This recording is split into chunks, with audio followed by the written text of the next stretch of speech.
حضرت ابراہیم کے جو والد تھے وہ مشرک تھے، تو شرک کی حالت میں دنیا سے گئے، اب ان کے لیے کیا حکم ہے؟ کیا وہ ہمیشہ جہنم میں رہیں گے؟ یہ حدیث میں بہت واضح مفہوم ہے، صحیح مسلم کی حدیث ہے کہ ابراہیم علیہ السلام کے والد کو قیامت کے دن لایا جائے گا جہنم میں ڈالنے کے لیے۔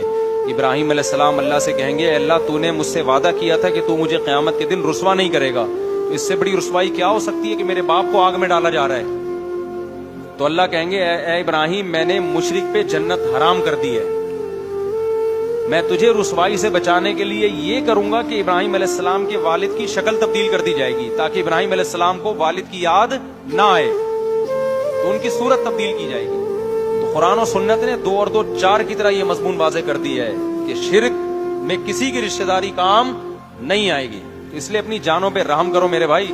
مذہبی اسکالرز کے جو بعض جو شرک کو پروموٹ کر رہے ہیں ان کی باتوں میں آ کے اپنے ایمان کے سودے مت کرو۔